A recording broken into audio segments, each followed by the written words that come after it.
Yo, what's going on, everyone? It's Brian and Jim here with DrinkABeerandPlayAGame. Hi!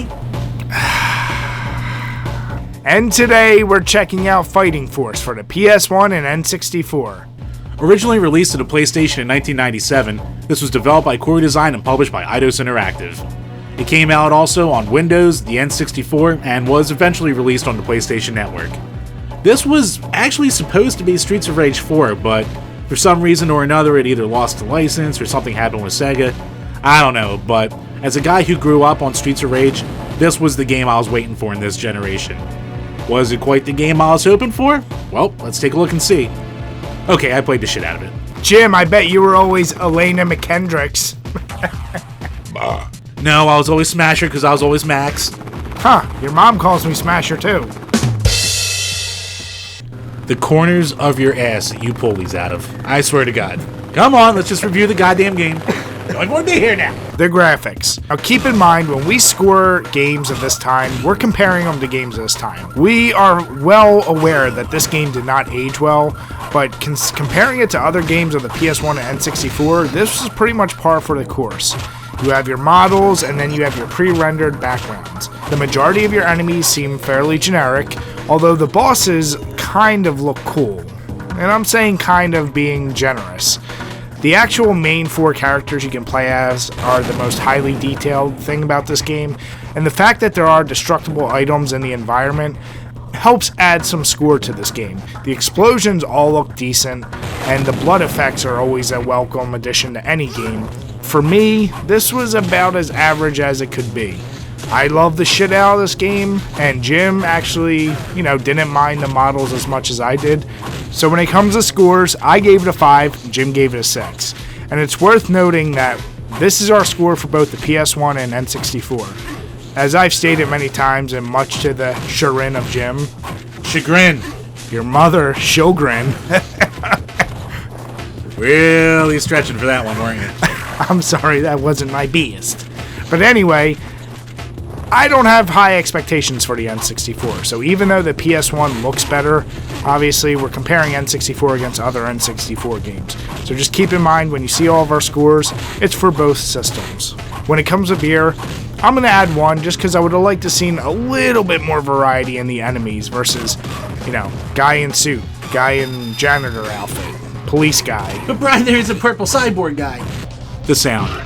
I guess I'll just come right out and say that this is definitely not pushing the 32-bit era to its limits. When it comes to the actual composition of the music, it's alright.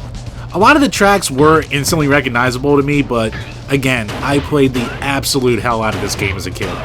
Some of the tracks I wouldn't have remembered, randomly in my sleep or anything like that, but booting it up for the first time in over a decade, it all came flooding back, so that was nice. The sound effects are very, very basic. The gun sounds are extremely basic, the combat sounds are basic, the destruction sounds are basic, and the grunts from the enemies are almost all completely the same. So, it was pretty low effort in that front. Overall, there's a weird quality to it that's charming and that I like, but I can see the shortcomings. So, we both gave it 6s. The sound in the game doesn't take away from the overall experience, but it's also nothing that will impress you at all. Maybe it should have deserved the 5, but I don't know. Maybe we just had too many nostalgia monkeys going on. So, there you go. And when it comes to beer, I'm going to give it 2 beers. 1 for the low effort design, and 1 for the even worse effort design on the N64 with sound. Holy crap. The control. As Jim mentioned, this game was supposed to be a continuation of the Streets of Rage game. And we all know that is probably one of the best controlling beat-em-ups from the 16-bit era. So moving into this 3D realm, games were still trying to figure out the best way to do it. And I gotta be honest, this game did okay, but there's still that general clunkiness that most games from that time suffered. There were nice things like kind of auto-locking onto your enemies, but if you forgot to do that, the actual combat could be really annoying.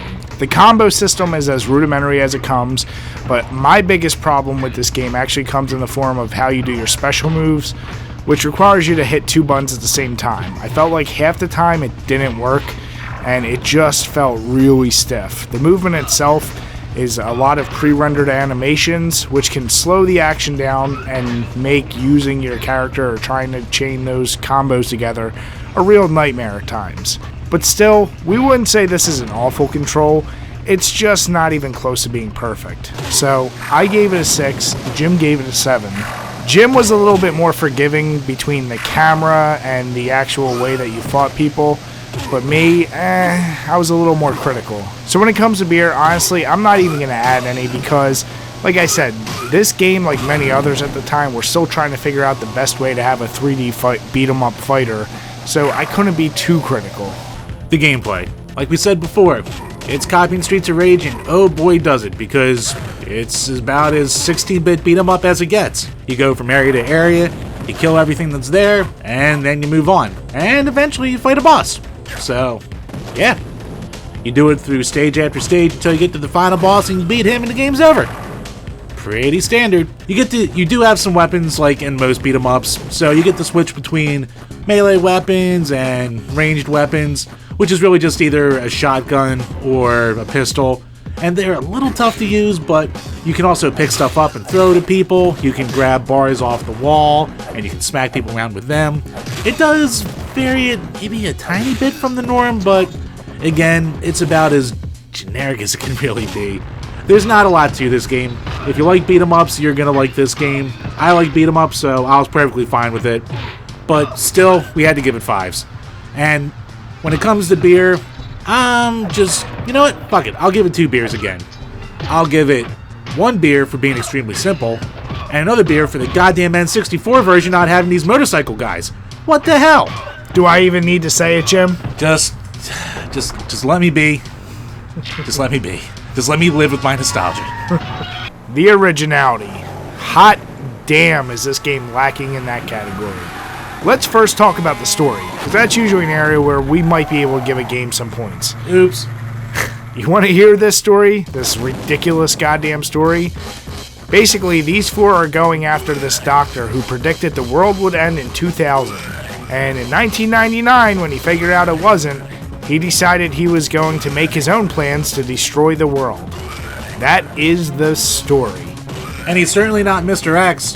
His name's Zang, it's different. Certainly not Mr. X from Streets of Rage. Thank you for that, Jim. And also, I want to point out one thing. Jim just mentioned the bikes. I guess one area we could give this game some points is the fact that when the bikes run into you or you kick a guy off the bike explodes. So, we don't see that very often. Yeah! We're stretching here because honestly, there's just not much to talk about. Because it was such an early adapter of the 3D style that I've already mentioned, we gave it 2s. Can't give it more than that, and quite honestly, this game is probably lucky we gave it that high. So when it comes to beer, I'm going to add 2 beers just for that piss poor excuse for a story and the complete lack of anything truly original to this type of game. Playability I can keep quick. You can play 2-player with a buddy, so it automatically gets a 5. And you get to play as 4 different characters who do play and control slightly different, so there's that. Besides that, there's only 1 ending, and not a lot of reasons to come back to it, so we gave it 6s. And when it comes to beer, I'll just give it 1 beer for 1 ending. Why not? Overall, Jim and I both had some rose-tinted glasses going into this game because we both played it so much. I remember being obsessed with this game. Maybe it was just the 3D destructible elements, the ability to pick things up and throw them at guys. I don't know what it was, but as a kid, we loved it. Now, it just didn't age well at all. Forget the graphics, just the gameplay and just the generic lack of depth to this game really limits it from being great. We will say, it's not completely horrible, and for those of you who are looking for an earlier style beat 'em up, if you can find it for like $1 or $2, might not be a bad option, but otherwise, you can find much better out there. So when it comes to scores, I gave it a 5, Jim gave it a 6. Jim always lets things go for things he's nostalgic for, which, that's the whole point of this overall score. If you really still love the game, it doesn't matter. But when we combined all of our scores together, it comes out to a 5.5, which is right in the middle of where Jim and I think it should be, and I think that's where most people would find this game. Obviously, if you grew up with it and you have a lot of love, you're going to think it's too low. And if you're looking at this game for the first time from us, you're probably going to think, what the hell are they talking about? That game looks ridiculous. Either way, it's still okay. And I will say that as a kid, I remember renting this with my buddy because he had the PlayStation, and I had fun with it, but holy crap, the load times. So when I had my N64 and I was like, oh yay, it's coming out for the N64. This was 2 years later, so it had all the memories I had from, a weekend of playing it. But looking back now, what a friggin' hack job the PlayStation or the N64 port is. It's missing content, the sound's worse, it might even play a little bit slower. So, as much as it pains me to say it, if you're going to find a version of it, definitely go for the PlayStation version. And besides the fact that it's overall better, it's a hell of a lot cheaper. So, there you go. When it comes to beer pairing, I'm going to go with the Pabst Blue Ribbon. Much like this game, most people experience this beer pretty early in their drinking age, and you might have fond memories, but when you go back, it's not as good as you remember. You can buy it cheap, just like this game, and it's a no-brainer. You can pound back a whole bunch, and you don't have to put a lot of thought into it. So grab yourself a case, sit down with a buddy, and enjoy this game. But remember to drink your beers and play your games responsibly. As always, guys, thanks for checking out this video, and if you enjoyed it, make sure you give us a thumbs up, leave some comments, or better yet, why not subscribe? Till next time, guys, cheers.